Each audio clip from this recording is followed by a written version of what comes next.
नमस्कार दोस्तों, स्वागत है आपका एक बार फिर से आपके अपने YouTube चैनल कंपटीशन प्रिपरेशन पे। आई होप आप सारे बहुत अच्छे होंगे और अच्छे से पढ़ाई भी कर रहे होंगे। जैसा कि आपको पता होगा कि स्टार बैच में हमने ज्योमेट्री खत्म करने के बाद मेंसुरेशन स्टार्ट किया था। मेंसुरेशन 2D का आपको एक वीडियो में सारे कॉन्सेप्ट मैंने बता दिए थे। फिर उसके बाद मैंने कहा था कि 100 क्वेश्चन करवाने वाला हूँ। 30 क्वेश्चन इससे पहले करवा चुका हूँ। आज 30 से लेके 31 से लेके 60 क्वेश्चन तक, यानी कि 30 क्वेश्चन आज और करने वाले हैं। और अगली वीडियो जो होगी उसमें हम 40 क्वेश्चन करके 2D मेंसुरेशन को खत्म करेंगे। उसके बाद 3D का कॉन्सेप्ट पढ़ेंगे और 3D के भी क्वेश्चंस बजाएंगे। बोलो क्लियर है? सारे लोग नोट्स बनाते रहें, अच्छे प्रश्न जो भी हैं वो सारे प्रश्न नोट करते रहें। और मैं कोशिश कर रहा हूँ कि अच्छे प्रश्न के साथ साथ जिस लेवल का आपका एग्जाम होता है, चाहे वो CGL हो, CHSL हो, CPO हो, CGL मेंस हो, MTS हो, सारे क्वेश्चंस को इस क्लास में पिरोया जाए, डाला जाए, जिससे ये रहेगा कि आपको कॉन्फिडेंस भी आएगा। और दूसरी सबसे इंपॉर्टेंट चीज़, आप रिलीवेंट कंटेंट पढ़ेंगे। ठीक है, PDF आपको टेलीग्राम चैनल पे मिल जाता है। टेलीग्राम चैनल की लिंक डिस्क्रिप्शन में, आप जाके जरूर ज्वाइन करें। और उधर PDF आपको जब पूरा ये खत्म हो जाएगा मेंसुरेशन 2D, तो उसके बाद मैं प्रोवाइड कर दूंगा। ऐसे 3D का भी PDF प्रोवाइड कर दूंगा। तो चलो स्टार्ट करते हैं। 30 प्रश्न करने, ज़्यादा टाइम नहीं लेंगे। सारे लोग एक बार जय हिंद लिखेंगे, अपनी उपस्थिति दर्ज कराएंगे। सभी लोगों को जय हिंद। और फिर हम स्टार्ट करते हैं क्वेश्चंस, क्योंकि हमने कॉन्सेप्ट भी कर लिया है और क्वेश्चंस भी कुछ कर लिए हैं, तो आपके दिमाग में अब ज़्यादा डाउट नहीं होंगे। तो चलो पहले प्रश्न पे आते हैं। सारे CGL, CHSL, CPO, MTS और FCI इन सब में पूछे गए प्रश्न होंगे, CGL मेंस में भी। और प्रश्नों को जब बजाएंगे तो आपका कॉन्फिडेंस एक लेवल अप जाएगा। बोलो रेडी हो सारे? चलो स्टार्ट करते हैं। पहले प्रश्न में क्या पूछा गया? कहा कि area of the greatest circle which can be inscribed in a square whose perimeter is 120 centimetre. CGL exam का प्रश्न है। कहा गया कि उस ग्रेटेस्ट सर्कल का एरिया आपको बताना है, या उस बड़े से बड़े सर्कल का एरिया बताना है जो एक स्क्वायर के अंदर बनाया जा सकता है। इंस्क्राइब्ड मतलब होता है अंदर बनाया जा सकता है। किसके? स्क्वायर के। स्क्वायर का पेरीमीटर 120 दिया गया। बोलो क्लियर है सबको? आप एक स्क्वायर बनाइए। स्क्वायर के अंदर अगर कोई सर्कल बनता है, तो मैंने आपको कॉन्सेप्ट बता रखा है कि स्क्वायर के अंदर अगर कोई सर्कल इंस्क्राइब्ड है, तो जो सर्कल का डायमीटर होता है, यानी कि सर्कल का जो व्यास होता है, यानी कि 2 टाइम्स ऑफ रेडियस, वो वर्ग की भुजा के बराबर होता है। आपने कहा वर्ग का परिमाप 120 है। अगर वर्ग की भुजा A हो तो परिमाप होता है 4 टाइम्स ऑफ A। ये बराबर दिया गया 120, यानी यहाँ से हमारा A बराबर आ जाएगा 30। अब A 30 आ गया तो वृत्त का व्यास आपको पता है इसके बराबर हो जाएगा, यानी 2 टाइम्स ऑफ रेडियस 30 के बराबर हो जाएगी, यानी रेडियस आ जाएगी 15। अब रेडियस आ गई 15, तो आपको निकालना क्या था? आपको बताना था कि वृत्त का क्षेत्रफल अगर रेडियस 15 हो तो πr² होता है, यानी पाई इंटू 15 का स्क्वायर आपका उत्तर हो जाएगा। बोलो क्लियर है? सॉल्व भी नहीं करना था आपको, बस सीधे सीधे ऑप्शन में पुट कर देना था। हालांकि जो ऑप्शन दिया गया था वो 22/7 इंटू 15 स्क्वायर, 22/7 इंटू 7/2 का स्क्वायर, 22/7 इंटू 15/2 का स्क्वायर, इस प्रकार से था। उसको मैंने पाई में चेंज कर दिया, यानी आपको सीधे सीधे उत्तर मिल गया। कितना है आपका उत्तर? आपका उत्तर कितना है? Pi into 15 square. बहुत आसान सा प्रश्न CGL एग्जाम में पूछा गया है, शायद CGL 2005-6 के अराउंड पूछा गया है। ठीक है, क्वेश्चन हो गया। अगले प्रश्न पे आए। बहुत सुंदर। एक चीज और, कुछ लोग कह रहे थे कि मेरे मन में डाउट आ रहा है कि पढ़ाई करूं कि छोड़ दूं। कई बार मन में ऐसा होता है कि मैं प्राइवेट नौकरी कर सकता हूं, ये वो फलाना ढिमका। पहली चीज़ तो आप ये एक चीज़ मान लो कि सिलेक्शन के लिए तब टेंशन नहीं रह जाएगा अगर आपके दिमाग में ये आ गया कि आपसे ज़्यादा मेहनत कोई नहीं कर सकता। अगर आप में इस चीज़ की प्राउड है, मतलब इस चीज़ का प्राउड आप रखते हो कि आपसे ज़्यादा मेहनत कोई नहीं कर सकता, तो आप ये ध्यान रखना कि आपसे पहले सिलेक्शन किसी का नहीं होगा। ठीक है, तो आप हमेशा याद रखो कि आपसे ज़्यादा मेहनत कोई ना करे, ऐसा अपने आप को बनाओ। कहा कि between a square of perimeter 44 centimetre and a circle of circumference 44 centimetre which figure has larger area and by how much. कहा गया कि एक स्क्वायर है जिसका पेरीमीटर 44 सेंटीमीटर। अगर स्क्वायर का पेरीमीटर 44 है तो 4 टाइम्स ऑफ साइड बराबर 44 आ गया, यानी यहाँ से हमारी साइड आ जाएगी 11। और अगर साइड 11 आ गई तो इसका एरिया, यानी एरिया ऑफ सर्कल कितना हो, एरिया ऑफ स्क्वायर कितना हो जाएगा? साइड का स्क्वायर होता है, यानी इसका एरिया 121 हो जाएगा। कहा गया एक वृत्त है जिसका सरकमफ्रेंस 44 है। वृत्त के लिए अगर रेडियस r हो तो सरकमफ्रेंस होता है 2πr। ये बराबर दिया गया 44। आपको पता है 2π होता है 44/7, यानी r बराबर यहाँ से 7 आ जाएगा। r बराबर 7 आ गया तो इसका एरिया निकाल लो πr², यानी कि πr² कितना हो जाएगा? 22/7 गुणे 7 गुणे 7। ठीक है, 7 7 कट गया, यानी इसका एरिया 154 आ गया। अब आप एक बात बताओ कि किसका एरिया ज़्यादा है पूछा गया था, तो आपने कहा सर्कल के लिए ये कैलकुलेट करा, स्क्वायर के लिए ये कैलकुलेट करा, यानी एरिया ऑफ सर्कल आपने सीधे देखा ज़्यादा है। कितने से ज़्यादा है? आपको पता है एरिया ऑफ स्क्वायर 121 है, एरिया ऑफ सर्कल 154 है, तो कितने से ज़्यादा है? आप कहेंगे 154 - 121, यानी कि 33 से ज़्यादा है, यानी एरिया ऑफ सर्कल ज़्यादा होगा। पहला क्वेश्चन। यानी सर्कल की एरिया ज़्यादा होगी, वो कितना ज़्यादा होगी, 33 centimetre square, 33 centimetre square. CGL exam में पूछा गया प्रश्न है, अच्छा प्रश्न था, इसी वजह से मैंने उठाया, बाकी कोई दिक्कत नहीं होनी चाहिए इस क्वेश्चन को सॉल्व करने में। बोलो क्लियर है सबका, बहुत सुंदर। आप एक बात बताओ, अगर आपको हमेशा स्लो चलना सिखाया गया है, आप मान लो कोई व्यक्ति हो और आप स्लो हमेशा चलते हो, स्लो चलोगे तो क्या आपको लगता है कि आप मैराथन मतलब एक 200 मीटर का रेस अगर हो तो वो आप जीत पाओगे? अगर आपको केवल चलने की आदत होगी तो आप कभी 200 मीटर की रेस जीत नहीं सकते। आपको हमेशा दौड़ना सीखना चाहिए, यानी जब सीख रहे हो तभी दौड़ना सीखोगे। पहले चलना तो आपको बेसिक मैंने सिखा ही दिया, अब उसके बाद दौड़ना सीखो, यानी दौड़ते रहो दौड़ते रहो दौड़ते रहो, जितना दौड़ोगे उतना दौड़ने की प्रैक्टिस होगी और फिर आप रेस जीत जाओगे। समझने वाले समझ गए होंगे, बोलो क्लियर है। क्योंकि उस वर्ग का क्षेत्रफल जिसका परिमाप एक आयत के समान है, जिसकी लंबाई 48 मीटर और चौड़ाई का 3 गुना है। कहा गया कि एक स्क्वायर है, उसका एरिया निकालो जिसका पेरीमीटर रेक्टेंगल के बराबर है, जिसकी लेंथ 48 है और जो लंबाई है वो 3 गुना है चौड़ाई की। आप एक बात बताओ कि लंबाई अगर चौड़ाई की 3 गुना है, लंबाई दी गई 48, तो चौड़ाई इसका 1/3 हो जाएगा, यानी चौड़ाई विड्थ कितनी हो जाएगी, 16। अब आपने कहा इसका जो एरिया होगा, यानी कि किसका एरिया, ठीक है, इसका एरिया जो होगा, सॉरी इसका जो पेरीमीटर होगा वो स्क्वायर के पेरीमीटर के बराबर है। आपको पता है कि अगर स्क्वायर की साइड ए माने तो उसका पेरीमीटर होता है 4a, और आपको आयत के लिए पेरीमीटर पता होता है 2 टाइम्स ऑफ l + b, यानी कि जो आयत का परिमाप है वर्ग के परिमाप के बराबर है, यानी 4a बराबर 2 टाइम्स ऑफ l + b। आप 2 टाइम्स ऑफ l + b निकालो, यानी 2 टाइम्स ऑफ 48 16 64, ये 4a के बराबर है, यानी कि a बराबर कितना हो जाएगा, 32 सेंटीमीटर, यानी कि वर्ग की भुजा कितनी आ गई, 32 सेंटीमीटर। अब उस वर्ग का क्षेत्रफल निकालना था, यानी एरिया ऑफ स्क्वायर निकालना था। आपने कहा अगर साइड ए है 32 है, साइड ए है तो एरिया ए स्क्वायर 32 है, तो 32 का स्क्वायर यानी 1024 सेंटीमीटर स्क्वायर आपका उत्तर हो जाएगा। बोलो हो जाएगा नहीं हो जाएगा, 1024 सबका उत्तर आ गया, नहीं आया? अगर नहीं आ रहा है तो लल्ला पढ़ नहीं रहे हो आप, ठीक है। आपको दिया गया था इसका पेरीमीटर वर्ग के पेरीमीटर के बराबर, वही हमने किया, बाकी कुछ नहीं किया है। मैंने जैसा कि बताया था कि एफसीआई के भी प्रश्नों को मैं छोड़ के नहीं चलूंगा, अगर मेरे नज़र में आ गए तो वो आएंगे जरूर क्लास में। कहा गया an equilateral triangle is drawn on the diagonal of a square, the ratio of area of the triangle to that of square is. कहा गया एक स्क्वायर है जिसके डायगोनल पे कोई इक्विलेटरल ट्रायंगल ड्रा किया गया, ये डायगोनल है। आपको पता है अगर इसकी साइड ए मान ले तो डायगोनल कितना हो जाएगा, a√2, और इस पे हमने क्या ड्रा कर दिया, एक इक्विलेटरल ट्रायंगल ड्रा कर दिया है, यानी इस प्रकार से a√2 इसकी साइड है, इक्विलेटरल ट्रायंगल है यानी इसकी साइड बराबर होगी। अब आपको किसका अनुपात निकालना है, त्रिभुज के क्षेत्रफल का स्क्वायर के क्षेत्रफल से, यानी कि ट्रायंगल के एरिया का स्क्वायर के एरिया से, या त्रिभुज के क्षेत्रफल का सर्कल के क्षेत्रफल, वृत्त के क्षेत्रफल से अनुपात निकालना है। आपको पता है इक्विलेटरल ट्रायंगल का एरिया होता है √3/4 इंटू साइड स्क्वायर, साइड है a√2 यानी a√2 का स्क्वायर 2a स्क्वायर हो जाएगा। इसका अनुपात किससे निकालना था, वर्ग के एरिया से, वर्ग की भुजा अगर a है तो उसका एरिया a स्क्वायर कट गया, यानी कि √3/2 आपका उत्तर हो गया, यानी अनुपात कितना आ गया, √3:2 हो गया, √3:2 हो गया, √3:2 हो गया। एफसीआई का प्रश्न था, कोई ऐसा नहीं कि कोई बहुत बड़े एग्जाम का प्रश्न था। हालांकि आपने क्वेश्चन को बजाय कॉन्फिडेंस आया होगा, आपका उत्तर आ गया √3/2। यहाँ पे दो चीज़ें जाननी जरूरी थी कि वर्ग का एरिया क्या होता है, आपने कहा a स्क्वायर, वर्ग का डायगोनल क्या होता है अगर साइड ए हो, a√2, और इक्विलेटरल ट्रायंगल का एरिया होता है √3/4 इंटू साइड का स्क्वायर। तीन चीज़ें अगर आपको पता थी आप ये क्वेश्चन करके 2 नंबर ले सकते थे। बोलो क्लियर है। अच्छा एक चीज़ और बता दूं, सारे जो स्टार्स हैं मेरे उनको बता दूं कि स्टार्स जितने भी हैं, यानी स्टार बैच पढ़ने वाले, उनको क्लास की स्पीड तेज़ नहीं लगेगी, लेकिन अगर कोई पहली बार क्लास में इसी क्लास को देखेगा तो उसको स्पीड तेज़ लगेगी। उसी के लिए मैंने जब कोई टॉपिक ख़त्म हो जाता है तो मैं उसकी मैराथन यानी सारी वीडियो को मर्ज करके एक वीडियो बना देता हूँ, और उस वीडियो को अगर आप देख लेंगे तो आपको कोई दिक्कत नहीं होगी। एग्जाम टाइम में रिवीजन के लिए स्टार्स के लिए भी जरूरी रहेगी और बाकी सबके लिए भी जरूरी रहेगी। क्योंकि एक वृत्त और एक वर्ग का क्षेत्रफल समान है। वृत्त का क्षेत्रफल कितना होता है, पाई इंटू रेडियस स्क्वायर। वृत्त का क्षेत्रफल कितना होता है, पाई इंटू रेडियस स्क्वायर, यानी πr² बराबर किसके है, वर्ग के क्षेत्रफल के, यानी वर्ग का क्षेत्रफल a स्क्वायर है। क्योंकि वर्ग की एक भुजा और वृत्त की त्रिज्या का अनुपात है, यानी कि आपको निकालना है वृत्त की भुजा बटे त्रिज्या।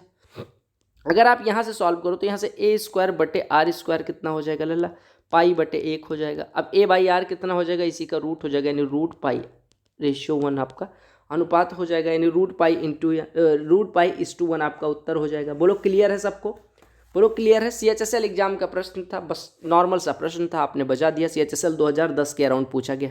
अगला प्रश्न देखो, और CHSL, रुको 1 मिनट में देख ले रहा हूँ कौन से एग्जाम में, 2010 में ही पूछा गया है। कहा गया इन अ ट्रेपेजियम, ट्रेपेजियम क्या होता है, समलंब चतुर्भुज, ABCD, AB और DC पैरेलल है और ADC 90 अंश है।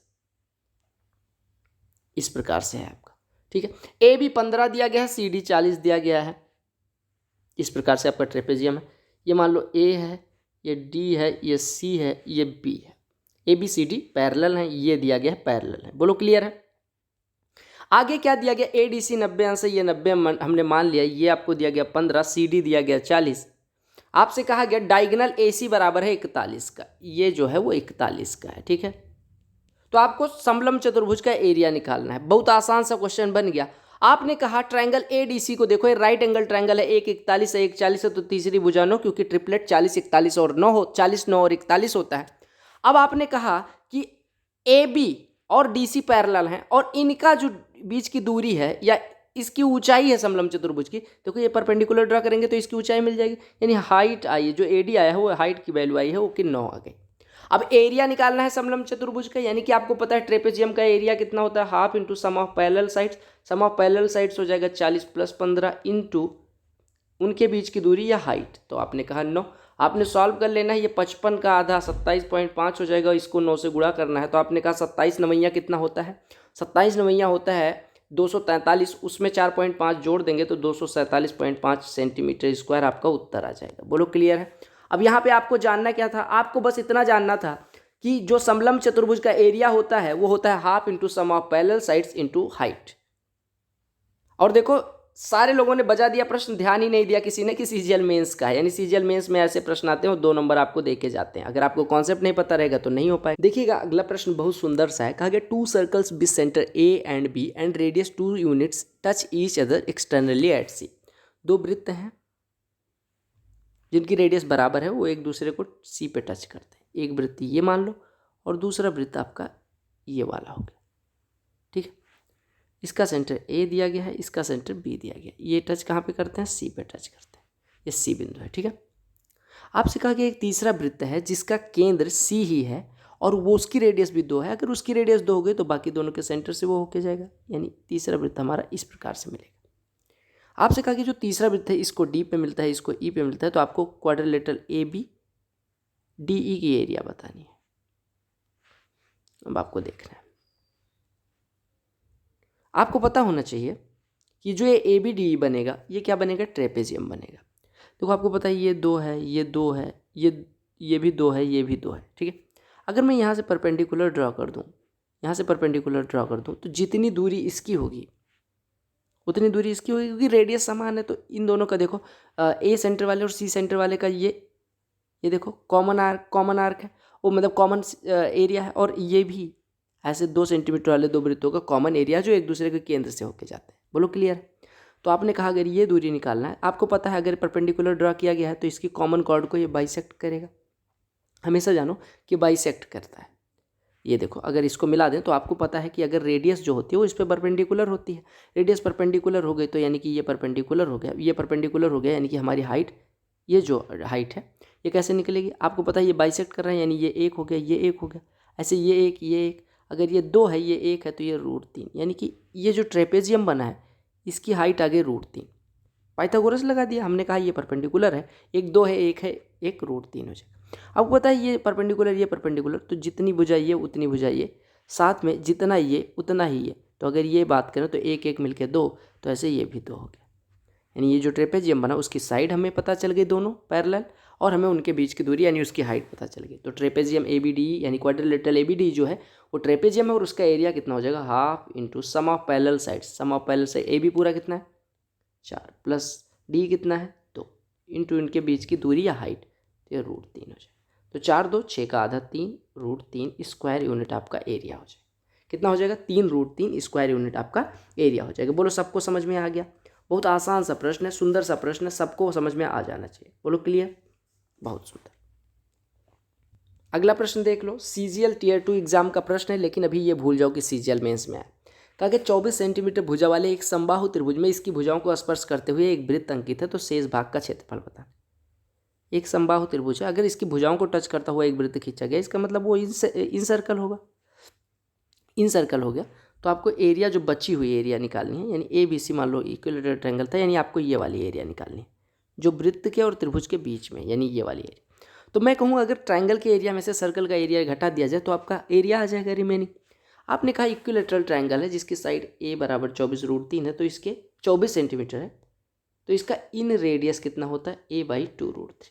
इन रेडियस इक्विलेटरल ट्रायंगल के लिए होता है A/2√3, यानी यहाँ से हो जाएगा 24/2√3, यानी कि 4√3 सेंटीमीटर हो जाएगा। अब आपको निकालना है शेष भाग का क्षेत्रफल। तो आपने कहा शेष भाग का क्षेत्रफल कितना हो जाएगा, area of triangle minus area of circle. Triangle की एरिया इक्विलेटरल है तो √3/4 इंटू साइड स्क्वायर, यानी कि 24 × 24 यानी 576, तो माइनस सर्कल का एरिया कितना हो जाएगा πr², यानी पाई को 22/7 ले लो गुड़े r²। r² में बोले तो 4√3 का स्क्वायर, यानी 4 चौको 16 तियाँ 48। इसी को सॉल्व करना है, सॉल्व करो। पाई बराबर √3 बराबर 1.732 लेना है। अब यहाँ पे देखो 4 से कटेगा 144 आ जाएगा, यानी आपका लिखा हुआ 144√3 माइनस ये कितना लिखा हुआ 22 × 48/7। 48 कॉमन ले लो, यहाँ पे 3√3 बचेगा, यानी 3 × 1.732 बचेगा, और माइनस पाई की वैल्यू कितनी होती है 3.14, तो ये बचेगा 22/7, यानी कि 3.14। ये बचा 48। इसको सॉल्व करोगे तो ये 96 आ जाएगा, 5.196 माइनस 3.14 घटाओगे तो ये हो जाएगा 48 × 2.082, ऐसा करके हो जाएगा। सॉरी 0 घटाओगे तो कितना आ जाएगा, ये 6 हो जाएगा, ये 5 हो जाएगा, ये 0 हो जाएगा। अब 48 का दूना 96, 96 से गुणा कर दो। 48 छक्के 288 के 8 हासिल आई 28, 48 पंचे 240, 240 और कितना आया था हासिल 28, 268, 268, तो यानी कि 2 48 दूना 96, 2 98, यानी 98.688 के करीब आपका उत्तर आ गया, यानी 98.55 सेंटीमीटर आपका उत्तर हो गया। बोलो क्लियर है सबको, सबको क्लियर हो गया, बहुत सुंदर, बहुत सुंदर। अगला प्रश्न बजा दो। कहा कि if numerical value of circumference and area of circle is same. देखो अगर आपको न्यूमेरिकल वैल्यू सर्कमफ्रेंस कितना होता है 2πr, इसकी वैल्यू किसके बराबर दी गई एरिया के, यानी πr² के, तो आपको एरिया बताना है। आपने कहा यहाँ से पाई कट गया, 2r बराबर r², यानी r बराबर कितना हो गया 2 हो गया। अब एरिया बताना है तो आपको पता है πr² होता है, r बराबर 2 है तो 2 दूनी 4 पाई आपका उत्तर हो जाएगा। CHSL एग्जाम में पूछा गया प्रश्न है, अगर आपने बजा दिया तो 2 नंबर आपको मिल जाएंगे। बोलो क्लियर है, क्लियर है सबको। अगले प्रश्न पे आए, बहुत सुंदर। अगला प्रश्न देखो, CHSL एग्जाम का प्रश्न है, कहा गया एरिया ऑफ रेगुलर हेक्सागोन। हालांकि आप सबको फॉर्मूला पता होगा, लेकिन हेक्सागोन जो होता है मैंने आपको बताया कि अगर उसके डायगोनल्स को मिला दिया जाए तो हमें 6 इक्विलेटरल ट्रायंगल मिलते हैं जिसकी साइड हेक्सागोन की साइड के बराबर होती है। या आप अगर रेगुलर हेक्सागोन है इसके सभी विकर्णों को मिला दिया जाए, देखो इसको और इसको मिला दिया जाए तो 6 इक्विलेटरल ट्रायंगल मिलते हैं जिसकी भुजा इसकी भुजा के बराबर होती है। यानी कि हेक्सागोन की एरिया कितनी हो जाएगी 6 × √3 एक इक्विलेटरल ट्रायंगल की एरिया होती है √3/4 इंटू साइड स्क्वायर, तो 6 की हो जाएगी 6 × √3/4 a², यानी कि 6 2 दूनी 4 2 3 6, यानी यहाँ से 3√3/2 a² होता है, 3√3/2 a² होता है, ठीक है, 3√3/2 a² होता है, ठीक है। अच्छा, इसको अगर √3 से ऊपर नीचे गुणा कर दिया जाए तो √3 से ऊपर नीचे गुणा करोगे तो ऊपर 9 हो जाएगा बटे 2 √3 हो जाएगा a²। तो ये आपका करेक्ट ऑप्शन सी वाला हो जाएगा, क्योंकि आपको ऑप्शन के अकॉर्डिंग ही आंसर लाना होता है। ऑप्शन में देखो नीचे √3 है तो आपको √3 से ऊपर नीचे गुणा करना पड़ेगा। बोलो क्लियर है सबको। तो ये फॉर्मूला अगर आपको पता होता आप आराम से 2 नंबर ले लेते। अगला प्रश्न भी CHSL एग्जाम से है, कहा कि यदि 2 त्रिभुजों की ऊंचाइयों का अनुपात 3:4 है, उनके क्षेत्रफलों का अनुपात 4:3 है, तो उनके आधारों का अनुपात। देखो अगर मैं बात करूँ पहले के लिए एरिया हो जाएगा 1/2 इंटू बेस इंटू हाइट, दूसरे के लिए हो जाएगा 1/2 इंटू बेस इंटू हाइट, और एरिया का जो रेशियो दिया गया वो 4/3 दिया गया। आपने कहा कि उनकी ऊंचाइयों का अनुपात यानी h1/h2 3/4, यानी इसको 3 मान सकते हो, इसको 4 मान सकते हो, ये कट गया। यानी आपने कहा 3b1/4b2 बराबर 4/3, यानी यहाँ से b1/b2 यानी उनके आधारों का अनुपात कितना हो जाएगा 3 का 3 में गुणा 4 का 4 में गुणा 16/9, यानी उनके आधारों का अनुपात 16:9 हो जाएगा। बोलो क्लियर है सबको? 16:9 सबको क्लियर हो गया? बहुत सुंदर। पैरेललोग्राम का क्वेश्चन है, अच्छा सा प्रश्न है, CHSL एग्जाम में पूछा गया। कहा गया दो साइड्स एक पैरेललोग्राम की 20 और 25 सेंटीमीटर। आपको पता है पैरेललोग्राम की समांतर भुजाएं जो होती है वो बराबर होती हैं। आपको मान लो ये दे दिया गया 20, ये वाला दे दिया गया 25, ठीक है। कहा गया 25 सेंटीमीटर लंबाई की भुजा के संगत ऊंचाई 10 सेंटीमीटर है, यानी इसकी जो ऊंचाई है, देखो ये 25 मान लो, तो ये जो ऊंचाई है, एक मिनट, ये वाली जो ऊंचाई है ये दिया गया 10 सेंटीमीटर। तो आपसे कहा गया अन्य भुजाओं के अन्य युग्म के संगत ऊंचाई, यानी आपको कौन सा बताना है? आपको बताना है ये वाली ऊंचाई कितनी होगी, यानी इससे इस पे परपेंडिकुलर ड्रा किया जाए तो इसकी ऊंचाई कितनी होगी, ये आपको बताना है, ठीक है। देखो आपको पता है कि पैरेललोग्राम का एरिया कितना होता है? पैरेललोग्राम का एरिया होता है, आप कह दें कि उसका आधार ले लो और ऊंचाई ले लो। देखो आपने कहा कि अगर पैरेललोग्राम का एरिया निकालना तो पैरेललोग्राम का एरिया होता है बेस इंटू हाइट। ये पढ़ा होगा सबने। पैरेललोग्राम का एरिया क्या होता है? पैरेललोग्राम का एरिया होता है बेस इंटू हाइट। बोलो क्लियर है? अब देखो अगर हम बात करें, पहले अगर हम बेस 25 मान रहे हैं तो उसकी मतलब उसके लिए हाइट 10 है, यानी पहले एरिया हो जाएगा 25 गुणे 10। दूसरे केस में अगर हम बेस 20 को मान लें तो 20 के अराउंड हाइट, 20 के अलॉन्ग हाइट अगर h माने तो ये भी एरिया हो जाएगा, ये भी उसी पैरेललोग्राम का एरिया है, ये भी उसी पैरेललोग्राम का एरिया। 10 से 20 कटेगा 2, 2h बराबर 25, यानी h बराबर 25/2 यानी 12.5 सेंटीमीटर। 12.5 सेंटीमीटर। ये ऑप्शन शायद मैंने गलत दे दिया है, ठीक है। यहाँ पे ऑप्शन सही कर लेना, यहाँ पे ऑप्शन जो होना चाहिए वो आपका 10.5, 12.5, ये थोड़ा सा दूसरे क्वेश्चन का ऑप्शन दे दिया। 10.5, 12.5, 12 और 10, ये आपका कुछ ऑप्शन हो जाएगा। बोलो क्लियर है? सबका आंसर आ गया? आपको पता होना चाहिए कि जो पैरेललोग्राम होता है उसके लिए एरिया कितना होता है? Base into height. अगला प्रश्न देखो, कहा कि वर्ग की प्रत्येक भुजा में 50% की वृद्धि कर दी जाए। वर्ग की प्रत्येक भुजा में 50% वृद्धि कर दी जाए तो नए वर्ग का और दिए गए वर्ग का क्षेत्रफल कितना होगा? अब अगर हम वर्ग की भुजा 2 माने पहले तो उसका एरिया 2 का स्क्वायर 4 रहा होगा। अब कहा गया 50% वृद्धि, 2 का 50% 1 की वृद्धि, यानी अब भुजा हो गई 3, तो अब एरिया हो गया 9। तो यही कहा गया कि नए वर्ग और पुराने वर्ग का एरिया का रेशियो जो होगा वो कितना होगा, यानी रेशियो ऑफ एरिया 9:4 आपका करेक्ट ऑप्शन हो गया। ये प्रश्न इस वजह से करवाया कि ये CGL Tier 2 एग्जाम का प्रश्न था। अब देख सकते हो CGL Tier 2 एग्जाम में कैसे प्रश्न आते हैं, ठीक है। CGL Tier 2 एग्जाम का प्रश्न था और ऐसे प्रश्न आपके एग्जाम में देखने को मिलते हैं मेंस एग्जाम में। ये कोई जरूरी नहीं कि तभी पूछा जाता, अभी भी पूछा जाता है। क्योंकि एक समचतुर्भुज का क्षेत्रफल 256 है, इसके एक विकर्ण की लंबाई दूसरे विकर्ण की दोगुनी, यानी कि पहला विकर्ण अगर D1 को हम माने तो वो दूसरे विकर्ण का दोगुना है, यानी D1 बराबर 2D2। अब आपको पता है कि रोम्बस के लिए एरिया यानी समचतुर्भुज के लिए एरिया जो होता है वो होता है half into D1 into D2, और ये बराबर दिया गया 256। यहाँ पे वैल्यू पुट कर दो, यानी हाफ इंटू D1, यानी कि D1 2D2 लिख दो और गुणे D2, ये बराबर 256। ये D2 स्क्वायर बराबर 256, यानी D2 बराबर हो जाएगा 16। अब D2 16 हो गया तो बड़े विकर्ण की लंबाई यानी D1 की पूछी गई तो D1 बराबर 2D2 है, यानी कि D1 बराबर 32 सेंटीमीटर आपका उत्तर हो जाएगा। बोलो क्लियर है सबको? बोलो सबको क्लियर है? CGL Tier 2 एग्जाम का ये भी प्रश्न है, कोई दिक्कत लेने वाली बात नहीं है, आपने देखा अभी, ठीक है। लार्जर का एरिया, अब आपको दो फॉर्मूले पता होते हैं। अगर एरिया का formula half into D1 D2 आपको पता होता किसके लिए, रोम्बस के लिए, तो आप आराम से कर सकते थे। देखो कहा गया एक त्रिभुज की परिधि 24 सेंटीमीटर और इसके घेरे की परिधि 44 सेंटीमीटर।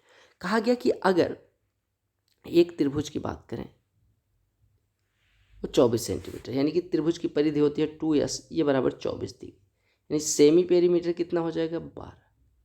इसके घेरे की परिधि यानी इन सर्कल का जो सरकमफ्रेंस है यानी 2πr, ये कितना दिया गया 44। आपको पता है अगर सरकमफ्रेंस ऑफ इन सर्कल मतलब होता है कि अंतःवृत्त यानी अंदर कोई वृत्त बना उसका सरकमफ्रेंस आपको दिया गया 44। 2π होता है 44/7, यानी कि 44/7 इंटू r बराबर अगर 44 है तो r बराबर 7 हो जाए। अब आपको दो चीज़ पता है, आपको पता है इन सर्कल की रेडियस, आपको पता है उसका सेमी पेरीमीटर। आपको एक मैंने फॉर्मूला बताया था कि delta is equal to r is equal to delta upon s होता है, जहाँ पे आर इन सर्कल की रेडियस, डेल्टा एरिया और एस सेमी पेरीमीटर होता है। आपसे निकालने को क्या कहा गया, त्रिभुज का क्षेत्रफल यानी डेल्टा। तो यहाँ से डेल्टा बराबर हो जाएगा आर इंटू एस, यानी 7 × 12 यानी कितना हो जाएगा 84 सेंटीमीटर स्क्वायर। 84 सेंटीमीटर स्क्वायर या 84 स्क्वायर सेंटीमीटर। बोलो क्लियर है सबको, बोलो क्लियर है सबको, बहुत सुंदर। अगला प्रश्न बजाओ, मेंस एग्जाम का है, आराम से करोगे, हो जाएगा।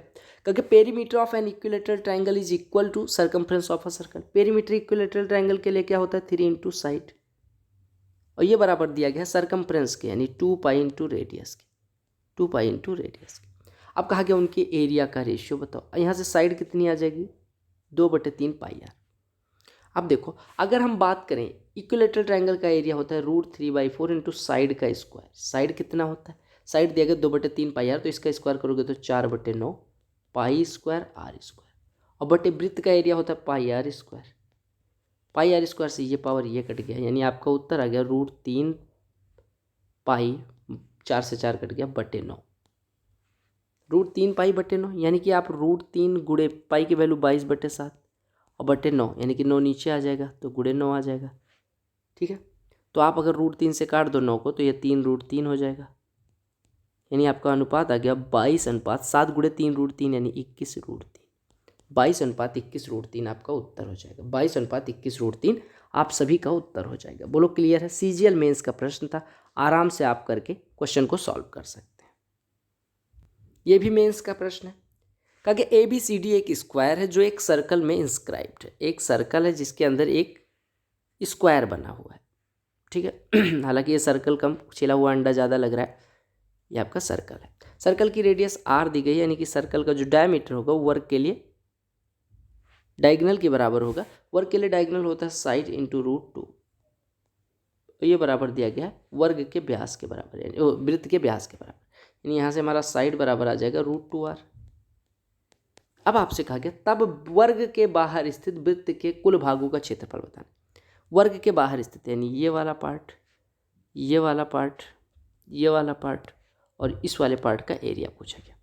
आपने कहा इस पार्ट का एरिया निकालना है, तो वृत्त का एरिया यानी सर्कल का एरिया, उसमें से स्क्वायर का एरिया घटा दे, यानी area of circle minus square, ये आपको निकालना है।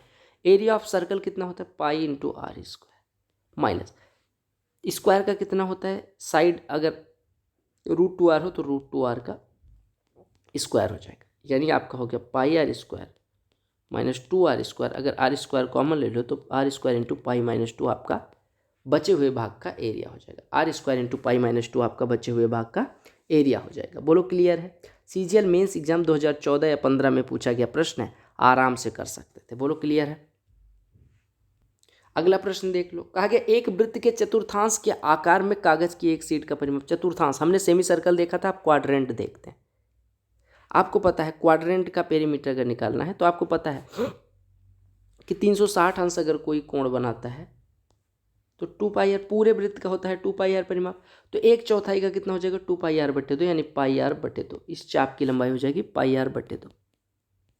ठीक है, आपने कहा ये रेडियस r है इसकी, ये रेडियस r है।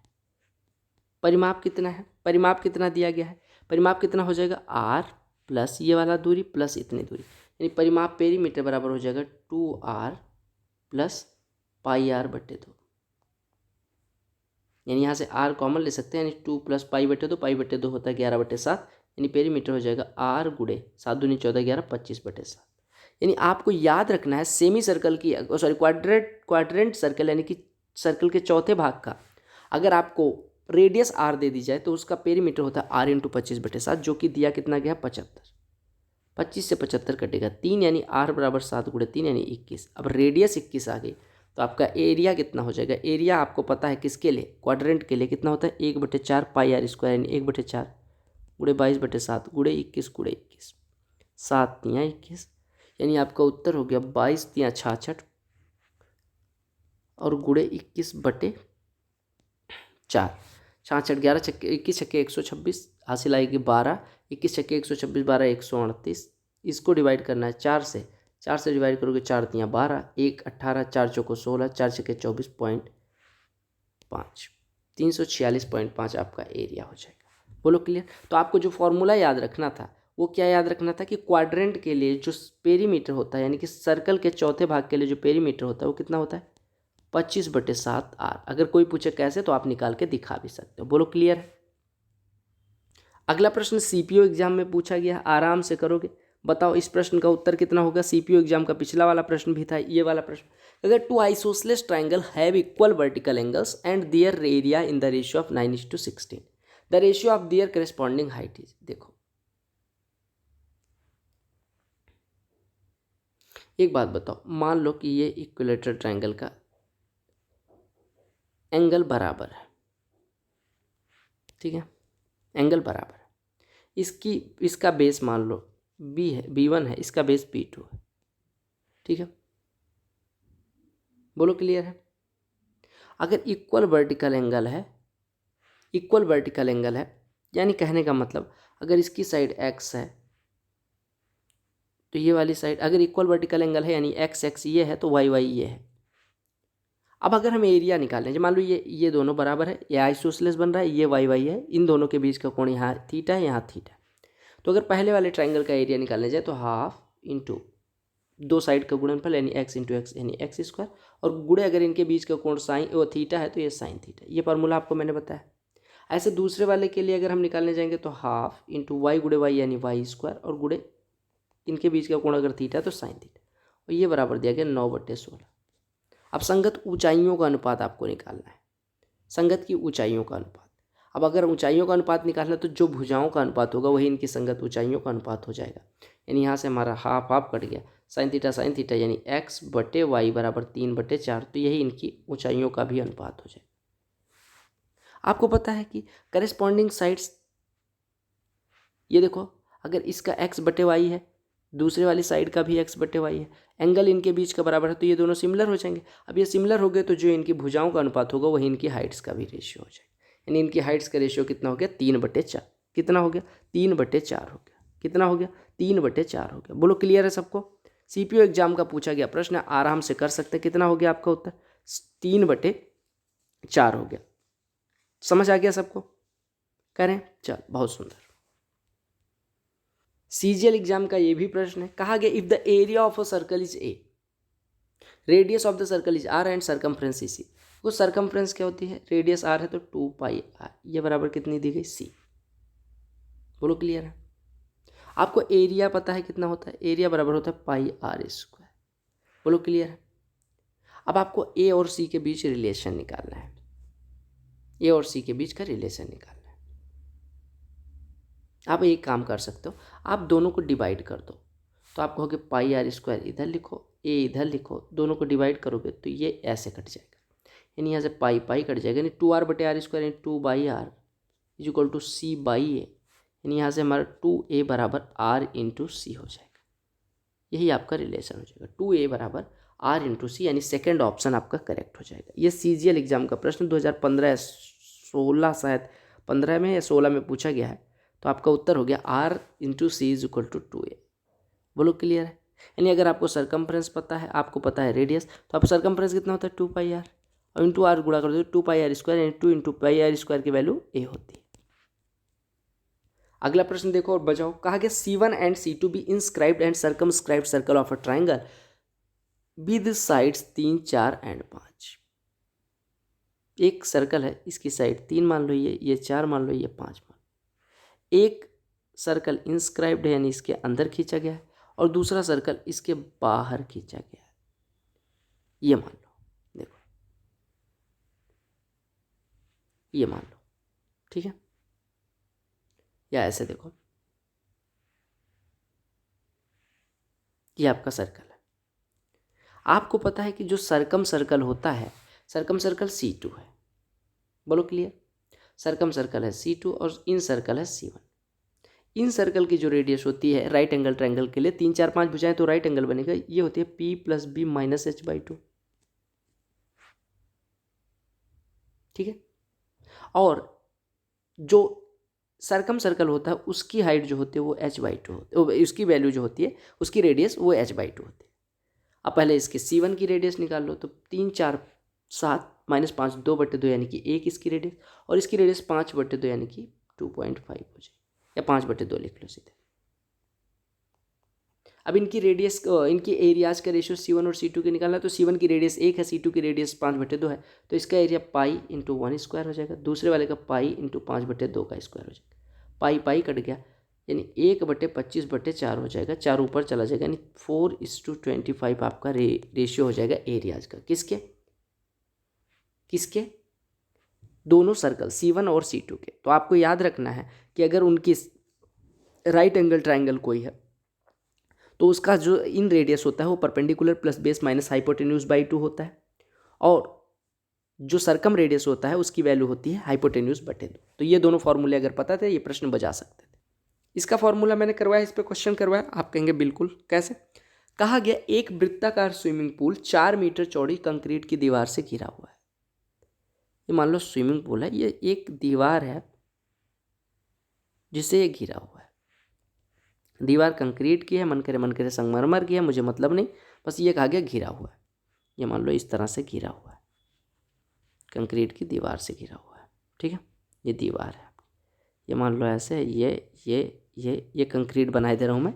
ठीक है, ये आपको समझ आ जाएगा कि कंक्रीट है, नहीं तो आप कहीं ना समझ पाओ IAS में क्वेश्चन आ जाए। ठीक है, IAS का वो भी नोटिफिकेशन भी आ गया। चलो, अब ये कंक्रीट की दीवार से घिरा हुआ है। आपसे कहा गया कि क्षेत्र, मतलब जो ये पूल है, कहा क्या गया है कि if the area of concrete wall surrounding the pool है, यानी कंक्रीट वॉल जो है उसकी एरिया 11/20 है ऑफ द पूल, यानी कि जो इसका एरिया है। अब आपने रास्ते का क्षेत्रफल पढ़ा था। रास्ते का क्षेत्रफल क्या होता था? पाई इंटू सरकम रेडियस का, मतलब बड़ी वाले वृत्त यानी इसका रेडियस का स्क्वायर, और माइनस इंटरनल यानी pi into R square minus R square. ये आपने पढ़ा था। आपने कहा ये बराबर दिया गया आपको कितना? 11/25 हिस्सा किसकी रेडियस के? 11/25 हिस्सा किसकी रेडियस, किसके? देखो, कहा गया if the area of concrete wall surrounding the pool is 11/25 of pool. Pool का एरिया अगर निकालना है, उसका 11/25 हिस्सा है कंक्रीट का। अगर पूल की रेडियस R माने तो इसका एरिया हो जाएगा पाई R स्क्वायर। पाई पाई कट गया। बोलो क्लियर है?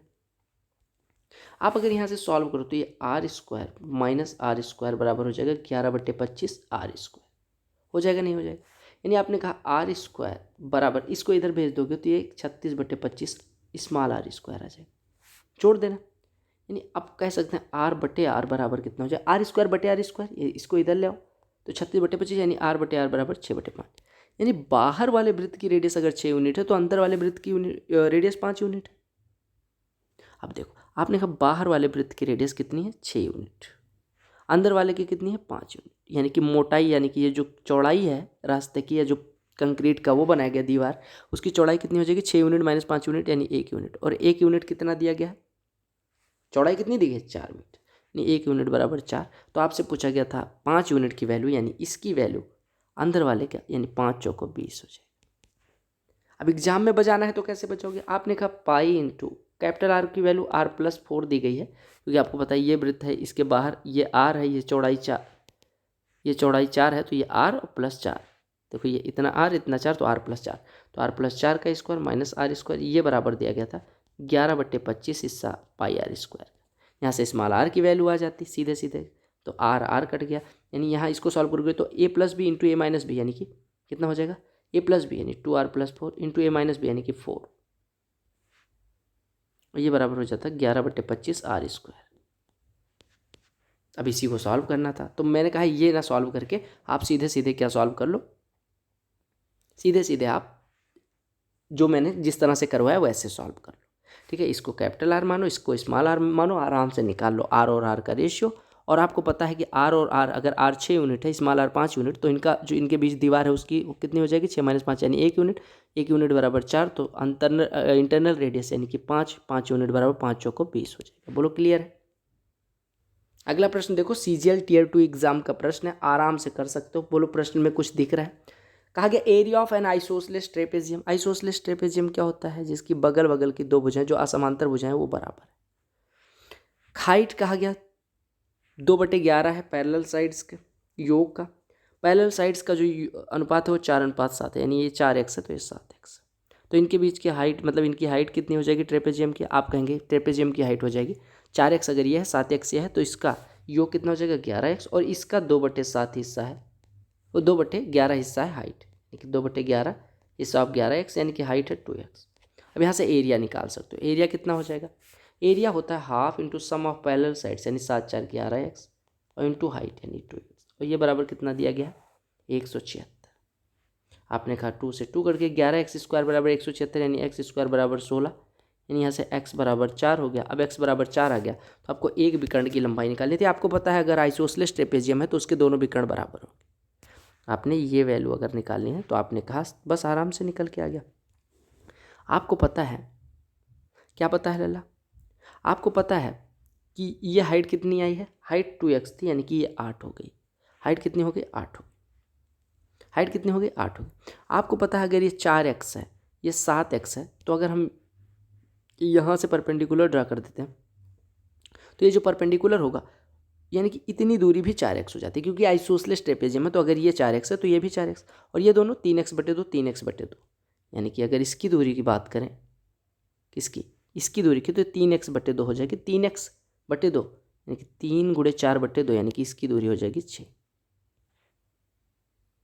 अरे ऐसे समझो या ऐसे समझो, देखो ये कितना है 16, ये कितना है 28। अगर आइसोसेलेस ट्रेपेजियम है, यहाँ से लंब ड्रा करेंगे तो आपको पता है यहाँ से भी लंब ड्रा कर दें तो ये दूरी तो 16 हो जाएगी, और बाकी दोनों दूरी कितनी हो जाएगी? बाकी दोनों दूरी का योग मतलब 12 हो जाएगा, क्योंकि ये पूरा 28 है। इतनी दूरी अगर 16 आ गई, इतनी दूरी केवल 16 आ गई, तो ये दोनों मिलके 12, और दोनों बराबर होंगे क्योंकि आइसोसेलेस ट्रेपेजियम है, यानी ये 6 हो जाएगा, ये भी 6। हालांकि हमें दूसरे वाले 6 से नहीं मतलब है, हमें पता चल गया ये 6। पूरा 28 था, इतना 6 है। पूरा देखो, पूरा कितना था 28 था, इतना हिस्सा कितना है 6 है। देखो आपने कहा पूरा 28 था, यहाँ से परपेंडिकुलर ये 16 हुआ, बाकी दोनों मिलके 12, तो आधा आधा 6 यानी ये 6 है, पूरा 28 तो ये 22 हो जाएगा। अब आपको निकालना है विकर्ण। विकर्ण आपका आराम से निकल जाएगा। विकर्ण कितना हो जाएगा? आपको पता है ये कर्ण है, ये 22 है, ये 8 है, तो ये कितना हो जाएगा √में 22² प्लस 8 का स्क्वायर। 2 का स्क्वायर बाहर आ सकता है, यानी यहाँ पे बचेगा 11 का स्क्वायर 121, यहाँ 4 का स्क्वायर 16, ये 2 टाइम्स ऑफ 121 और 16 137, ये आपका विकर्ण की लंबाई हो जाएगी। बोलो क्लियर है? आपको आइसोसेलेस ट्रेपेजियम में मैंने पढ़ाया था कि अगर यहाँ से परपेंडिकुलर दोनों से ड्रा कर दिया जाए तो जो ये बनता है ये आपका आयत बन जाता है, यानी इसकी लंबाई जो होती है इसकी लंबाई के बराबर, ये इसकी लंबाई के बराबर, और जो बाकी दोनों हिस्से बचते हैं इसका ये दोनों बराबर होते हैं। ठीक है, बोलो क्लियर है सबका? सबका आंसर आ गया। √137 का 2 गुना आपका उत्तर आना चाहिए। √137 का 2 गुना आपका उत्तर आना चाहिए। लो ये प्रश्न करो, CHSL एग्जाम में पूछा गया। कहा गया एक आयताकार कालीन का क्षेत्रफल 120 मीटर स्क्वायर, परिमाप 46 है, विकर्ण की लंबाई।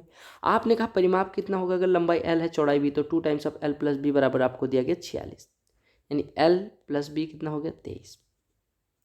कहा गया इसका क्षेत्रफल यानी LB कितना दिया गया लल्ला? LB दिया गया है क्षेत्रफल 120। अब आपको निकालना है विकर्ण की लंबाई। विकर्ण की लंबाई होती है √में L² + B², यही तो होती है। आपने कहा इसका स्क्वायर कर दो तो ये हो जाएगा L² + B² और प्लस 2LB यानी कि 240 बराबर 23 का स्क्वायर यानी कि 529। 240 529 में से घटेगा 289 आएगा, यानी L² + B² 289, तो विकर्ण कितना हो जाएगा √289, जो कि वैल्यू कितनी होती है 17। बोलो क्लियर है? 17 सेंटीमीटर सबका उत्तर आ गया। बोलो 17 सेंटीमीटर सबका उत्तर आ गया। बहुत सुंदर, बहुत सुंदर, सबका उत्तर 17 सेंटीमीटर आ गया। आपको कितना निकालना था? √में L² + B² निकालना था। बोलो क्लियर? अगले प्रश्न पे आ जाए। चलो बहुत अगला प्रश्न CGL मेंस एग्जाम का है, बहुत ही सुंदर सा प्रश्न, ध्यान से देखिएगा। कहे एक वर्ग और एक नियमित षटभुज इस प्रकार से खींचे गए हैं कि वर्ग और षटभुज के सभी शीर्ष त्रिज्या 8 सेंटीमीटर के एक वृत्त पर है। वर्ग और षटभुज के क्षेत्रफल का अनुपात बताना है। देखो एक वृत्त दिया गया है आपको, एक वृत्त दिया गया जिसके अंदर एक स्क्वायर भी खींचा गया है और एक रेगुलर हेक्सागोन भी खींचा गया। बोलो क्लियर है? ये वृत्त है, मान लो एक स्क्वायर खींचा गया इसके अंदर, ये स्क्वायर खींच दो पहले,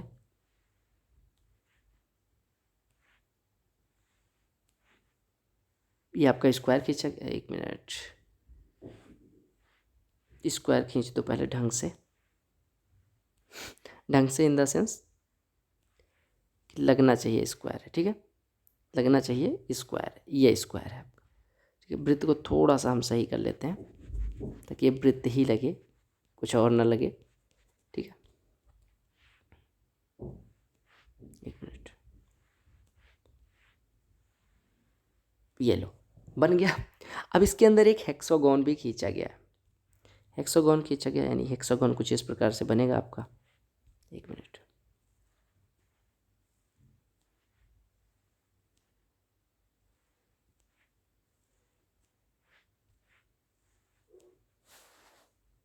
ये हेक्सागोन बन जाएगा, बोलो क्लियर है। आपको पता है अगर कोई वर्ग किसी वृत्त के अंदर खींचा गया तो वर्ग का जो डायगोनल होता है यानी साइड ए माने तो a√2 बराबर होता है 2 रेडियस के, यानी व्यास के बराबर होता है, यानी यहाँ से साइड आ जाएगी √2r। पहला केस समझ आया। अब हम हेक्सागोन पे कूद पड़ते हैं। अगर सेंटर ओ हो तो आपको पता है यहाँ से इसको मिला दें, यहाँ से इसको मिला दें तो ये रेडियस बन जाएगी, ये रेडियस, ये रेडियस। आपको पता है हेक्सागोन पूरा सेंटर पे 360 अंश का कोण बनाता है, यानी 6 भुजाएं मिलके, देखो सारी 6 भुजाएं मिलके 360 अंश का कोण बनाती है, तो एक यानी इतना कितना कोण हो जाएगा, 6 ट्रायंगल बनते हैं तो 360, यानी एक ट्रायंगल कितना हो जाएगा 60 अंश, एक ट्रायंगल कितना हो जाएगा 60 अंश, यानी अगर ये आर है तो ये 60 अंश हो जाएगा। अब देखो ट्रायंगल ओ ए बी को देख लो, ओ ए बी में ओ ए बराबर ओ बी दोनों रेडियस है, इनके बीच का कोण 60 अंश, यानी इनके अगर ये दोनों भुजाएं बराबर तो इनके सामने के कोण बराबर, यानी ये थीटा, ये थीटा। आपका 60 प्लस थीटा बराबर 180, यानी थीटा प्लस थीटा 2 थीटा बराबर 120, यानी थीटा बराबर 60। ये तीनों कोण 60-60, यानी ये इक्विलेटरल ट्रायंगल बन गया। अगर इक्विलेटरल ट्रायंगल बन गया तो आपको पता है, इक्विलेटरल ट्रायंगल बन गया तो आपको पता है क्या हो जाता है कि अगर ये साइड आर है, ये साइड आर है, तो तीसरी साइड भी आर होगी, यानी हेक्सागोन की साइड आर हो जाएगी। यानी आपको यहाँ से एक कॉन्सेप्ट सीखना है कि अगर आर रेडियस वाले किसी सर्कल में एक हेक्सागोन खींचा जाता है, उसकी साइड की लंबाई कितनी हो जाएगी, उसकी रेडियस के बराबर। बोलो क्लियर, यहाँ से समझ आएगी। यानी कि हेक्सागोन की जो साइड है वो आर यानी रेडियस के बराबर हो जाएगी। अब आपको वर्ग का एरिया कितना होता है, साइड का स्क्वायर यानी √2r का स्क्वायर यानी 2r², बटे में हेक्सागोन का एरिया कितना होता है 6 × √3/4 इंटू साइड स्क्वायर, साइड कितना है r यानी r², आर कट गया यानी आपका हो गया 2, 4 ऊपर चला जाएगा 8:6√3, या 2 से काट दोगे तो 4:3√3 आपका अनुपात हो जाएगा। 4:3√3 आपका उत्तर हो जाएगा। सीजीएल मेंस एग्जाम का प्रश्न है, बहुत आसान सा प्रश्न है, ठीक है। सीजीएल मेंस एग्जाम कौन से साल में पूछा गया, 2016 वाले मेंस के पेपर में पूछा गया था, ठीक है। तो आपको बस एक चीज़ याद रखना है लला, कि अगर एक हेक्सागोन आर रेडियस वाले सर्कल में खींचा जाता है तो उसकी जो साइड होगी वो क्या होगी, आर ही होगी। बोलो क्लियर। अगला प्रश्न सीपीओ एग्जाम का है, लेकिन बहुत सुंदर सा प्रश्न है।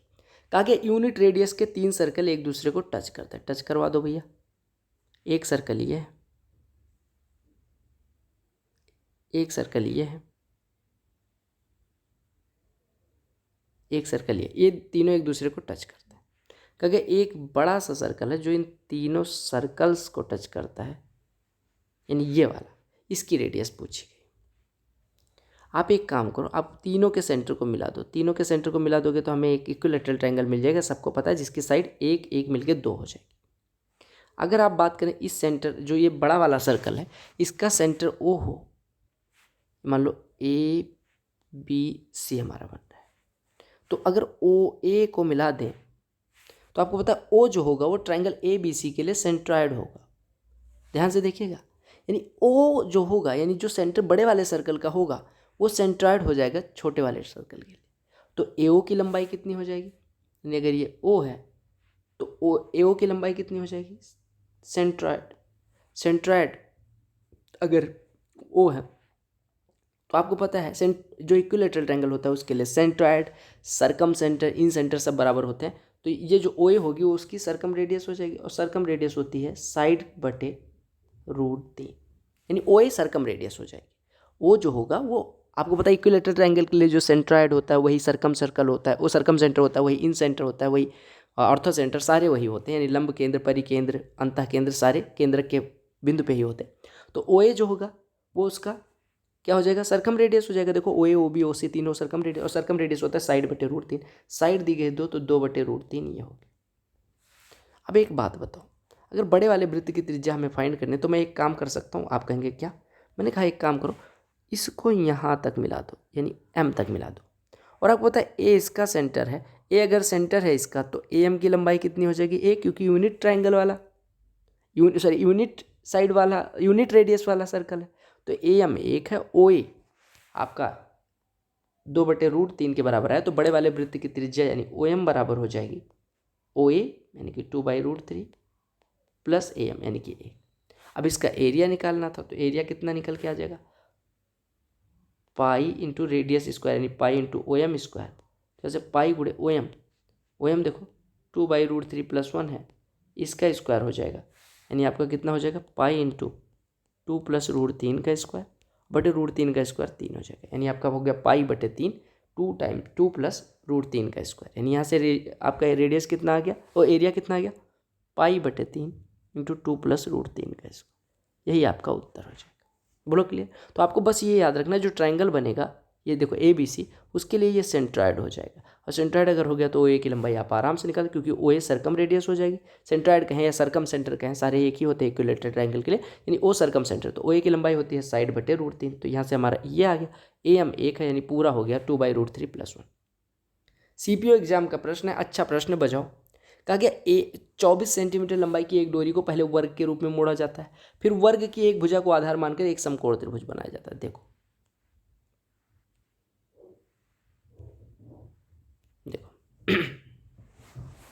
कहा कि 24 सेंटीमीटर डोरी थी, अगर उसको वर्ग के रूप में मोड़ोगे तो एक भुजा की लंबाई 6 सेंटीमीटर आ जाएगी, क्योंकि परिमाप 24 हो जाएगा। अब कहा गया कि एक भुजा को आधार मान के क्या बनाया जाता है समकोण त्रिभुज बनाया जाता है। ये समकोण त्रिभुज बना दो। प्रश्न को समझो और उत्तर करने की कोशिश करो। कहा गया 24 सेंटीमीटर डोरी जो है वो मोड़ी जाती है। 24 सेंटीमीटर की जो डोरी है वो क्या की जाती है मोड़ी जाती है, वो वर्ग बनता है। बोलो क्लियर है। अब कहा गया कि इसी डोरी से आधार 6 सेंटीमीटर यानी वर्ग की भुजा के बराबर आधार मानते हुए यानी कि 6 मानते हुए एक इसी डोरी को मोड़ के समकोण त्रिभुज बना दिया जाता है। एक बात बताओ, समकोण त्रिभुज बनेगा तो ये मान लो समकोण है, कोई भी एंगल समकोण बन रहा है मान लो। एक बात बताओ मुझे, देखो समकोण त्रिभुज अगर आपको बनाना है तो क्या ऐसे नहीं बना सकते? आप कहेंगे बिल्कुल बना सकते हो। आपने कहा ये 6 है, ये राइट एंगल कुछ बनता होगा और इन दोनों का योग टोटल डोरी जो है वो 24 सेंटीमीटर लंबी है, इतना हिस्सा 6 मिल गया, तो इन दोनों का मिल गया कितना होना चाहिए 18 होना चाहिए। आपने कहा अगर इन दोनों का मिल के 18 है तो 8 और 10 ये हो सकता है, क्योंकि सबसे बड़ी भुजा हमें 90 जो कोण बनता है वो समकोण त्रिभुज जो कि बन रहा है तो 90 के सामने वाली भुजा को सबसे बड़ा रखना है। आपने कहा इन दोनों का योग कितना होना चाहिए 24 - 6 यानी 18 होना चाहिए। आपने कहा इसको 8 मान लो और कर्ण को 10 मान लो, और 6 8 10 देखो ट्रिपलेट भी बनाते हैं। तो आपसे कहा त्रिभुज का क्षेत्रफल बताओ, तो त्रिभुज का क्षेत्रफल कितना हो जाएगा? आपने कहा लंब 8 है आधार 6, तो इसका एरिया होता है हाफ इंटू लंब गुणे आधार यानी 8 × 48 का आधार 24। बोलो क्लियर है। आपको यहाँ पे थोड़ा दिमाग लगाना था कि जो हमारा डोरी है उसी को मोड़ के बनाया गया। अब डोरी में एक भुजा 6 मान ली, वर्ग की भुजा को आधार मान ली, अब बाकी दोनों जो बचे उन दोनों को मिलकर 18 होना चाहिए और राइट एंगल भी बनना चाहिए। आपके दिमाग में ये होना चाहिए 6 8 10 ट्रिपलेट बनाते हैं, बस आपका उत्तर आ जाएगा। अगला प्रश्न देख लो। कहा गया DEF एक समकोण त्रिभुज और समबाहु त्रिभुज के भुजाओं के मध्य बिंदु है। DEF ये ABC है, D इसका मध्य बिंदु है, E इसका मध्य बिंदु है, F इसका मध्य बिंदु है, यानी DEF एक ट्रायंगल बन रहा है। आपसे कहा गया कि DEF का DCF की एरिया से अनुपात क्या होगा? DCF की एरिया से यानी इससे अनुपात क्या होगा? देखो एक बात बताओ, अगर ये मध्य बिंदु है D और F तो DF की लंबाई कितनी हो जाएगी? आपको पता है मध्य बिंदु को मिलाने वाली रेखा आधार की आधी होती है, तो आधार अगर हम साइड इसकी 2a माने तो DF a हो जाएगा, ऐसे ये भी a हो जाएगा, ऐसे ये भी a हो जाएगा। बोलो क्लियर है। और मध्य बिंदु यानी ये भी है, ये भी है, ये 60 अंश है यानी ये भी है, देखो ये 60 है यानी कि ये भी है, ये 60, इन दोनों के सामने देखो आपने कहा इसके सामने का कोण इसके सामने के कोण के बराबर होगा, यानी कि ये अगर ये है तो ये 60, तो ये भी 60 यानी ये भी 60, यानी कि तीनों भुजाएं 60 60 60। अब देखो आपको पता चल गया कि जो DF या DEF आ रहा है वो भी इक्विलेटरल ट्रायंगल है, तो उसका एरिया हो जाएगा √3/4 इंटू साइड स्क्वायर, साइड उसकी ये है यानी कि ये इतना हो जाएगा। DCF कौन सा है? DCF ये वाला ट्रायंगल, DCF की एरिया। आपने कहा DCF की एरिया अगर आपको निकालनी है तो आप देखो DF और BC को देखो, DF और BC को देखो, आप आराम से देखो।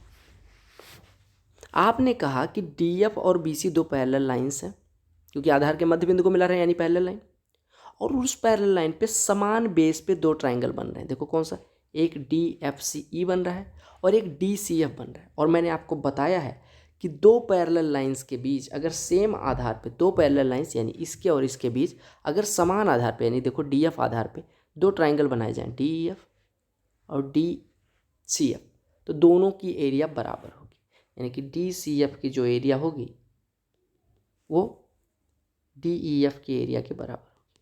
तो अगर दोनों की एरिया बराबर होगी तो इनकी क्षेत्रफल का अनुपात 1:1 हो जाएगा। कितना हो जाएगा, 1:1 हो जाएगा। बोलो हो जाएगा नहीं हो जाएगा, हो जाएगा नहीं हो जाएगा। आपका उत्तर आ गया नहीं आ गया, यानी आपका उत्तर कितना आया, 1:1 आ गया।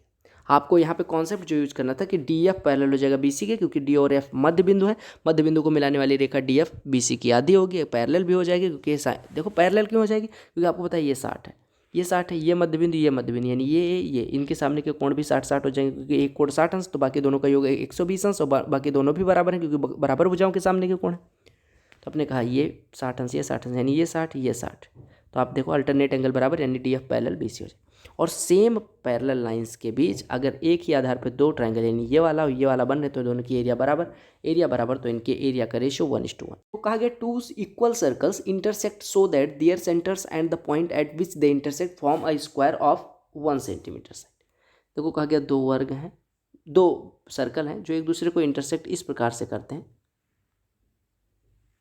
कि उनके सेंटर जो हैं, उनके जो सेंटर है, मान लो इसका सेंटर A है इसका सेंटर B है और ये एक दूसरे को C और D पे काटते हैं, तो जो आपका ये बन रहा है ये वर्ग बन रहा है, ऐसा कहा गया इनके अनुसार ये वर्ग बन रहा है 1 सेंटीमीटर हो जाए वर्ग है, यानी ये भी 90 ये भी 90। आपसे कहा गया क्या निकालना है, आपको निकालना क्या है, आपको निकालना है इस कॉमन पार्ट का एरिया। सीजीएल मेंस का प्रश्न, कोई दिक्कत नहीं। अगर मैं ACD का एरिया निकालने जाऊँ, यानी कि ये सर्कल क्वाड्रेंट बनेगा क्योंकि केंद्र पे 90 अंश का कोण बना रहा है, और ऐसे BCD निकालने जाऊँ, देखो ACD का एरिया ये एरिया हो गया, दोबारा निकालने जाएंगे तो ये एरिया फिर आएगा, फिर ये वाला एरिया भी आ जाएगा। यानी देखो अगर हम इतने पार्ट को A माने, इस पार्ट को B माने, इस पार्ट को C माने, तो वर्ग का एरिया देखो, वर्ग का एरिया कितना हो जाएगा, ये B पार्ट है, ये वाला पार्ट A पार्ट है और ये वाला पार्ट C पार्ट है, तो वर्ग का एरिया कितना हो जाएगा, यानी स्क्वायर का एरिया ACBD बराबर हो जाएगा A + B + C। हो जाएगा नहीं हो जाएगा। आपने कहा अगर हम आर्क ACD का एरिया निकालें तो ACD का एरिया कितना हो जाएगा, देखो ACD का एरिया कितना हो जाएगा A + B, और BCD का एरिया कितना हो जाएगा, BCD का देखो BCD का एरिया ये हो जाएगा B + C, यानी कि दोनों को अगर हम जोड़ दें तो A + B + B + C, यानी कि ये हो जाएगा A + 2B + C, या हम इसको कह सकते हैं कि B को अलग ही रखो, एक B को अलग रखो तो A + B + C और प्लस B क्या है, कॉमन एरिया। देखो दोनों सर्कल में B पार्ट आ रहा है, यानी कि A + B + C + common area, और ये बराबर हो जाएगा आर्क ACD का एरिया प्लस आर्क BCD का एरिया। आपको पता है ACD जो है वो केंद्र पे 90 अंश का कोण बनाता है, यानी ये सर्कल क्वाड्रेंट का एरिया होता है 1/4 इंटू रेडियस स्क्वायर, यानी रेडियस 1 है तो 1/4 इंटू πr², यानी कि 1/4 इंटू पाई इंटू 1² यानी 1/4 पाई ACD का भी एरिया हो जाएगा, और ऐसे BCD का भी एरिया π/4 हो जाएगा।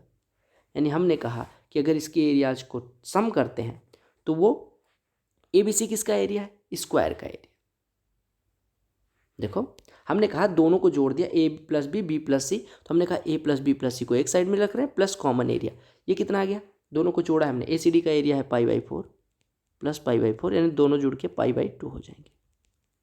यानी हमने कहा A + B + C जो कि हमारे वर्ग का एरिया था, वर्ग का एरिया कितना, वर्ग की भुजा अगर 1 है तो वर्ग का एरिया 1, यानी A + B + C बराबर 1 प्लस कॉमन पार्ट का एरिया बराबर आपका आ गया π/2, यानी यहाँ से हमारा कॉमन पार्ट का एरिया आ गया पाई/2 माइनस 1। सबको समझ में आ गया? बोलो प्रश्न में कुछ था, लेकिन कितना पेचीदा सा क्वेश्चन देखने में बन रहा था। हमने कहा कि ए इस पार्ट का एरिया है, देखो इसको ए मान लिया, ऐसे इतने पार्ट को बी मान लिया, और ऐसे इतने पार्ट को सी मान लिया, देखो इतने पार्ट। तो अगर हम ए प्लस बी करेंगे तो ये ए सी डी का एरिया हो जाएगा। अगर हम बी प्लस सी करेंगे तो इसका एरिया आ जाएगा। दोनों को जोड़ देंगे तो हमारा आ जाएगा A plus B plus C plus B बराबर पाई/2। आपने कहा A plus B plus C अगर कर देना तो पूरा स्क्वायर, देखो ए ये हो गया, बी ये हो गया और सी ये पार्ट, यानी कि पूरे स्क्वायर का एरिया, पूरे स्क्वायर का एरिया 1 है, यानी ए प्लस बी प्लस सी 1 प्लस कॉमन पार्ट बराबर पाई/2, यानी कॉमन पार्ट का एरिया कितना हो जाएगा पाई/2 माइनस 1। आपका करेक्ट आंसर सेकेंड ऑप्शन। बोलो क्लियर। अगला प्रश्न देख लो। कहा गया 2 adjacent side of parallelogram are 21 centimetre and 20 centimetre. ये पैरेललोग्राम है, ये 20 सेंटीमीटर, ये 21 सेंटीमीटर। अगर diagonal joining the end point of these two sides is 29, यानी कि ये 29 एरिया निकालना है। पैरेललोग्राम है। एक बात बताओ, आपने पढ़ा था कि 20, 21 और 29 जो है वो ट्रिपलेट बनाते हैं, पढ़ा था ना। तो आपने कहा अगर ये ट्रिपलेट है तो ये एंगल 90 डिग्री होना चाहिए। अब आपको ये 90 डिग्री मिल गया तो आप देखो, यानी आपका ये जो पैरेललोग्राम था वो कुछ इस प्रकार से बन जाएगा।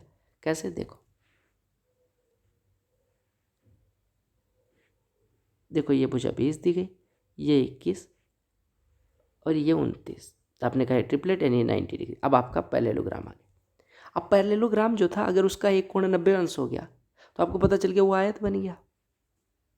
एक भुजा 20, एक 21, तो ये 20, ये 21, एक कोण 90 तो ये वाला कोण भी 90। बगल बगल के कोणों का योग 180 होना चाहिए, यानी ये 90 तो ये 90, अब बगल बगल के कोण का योग 90, 90, ये आयत बन गया। अब इसी का एरिया निकालना समांतर चतुर्भुज। अब वो जो समांतर चतुर्भुज हमारा यानी पैरेललोग्राम था वो बन गया रेक्टेंगल।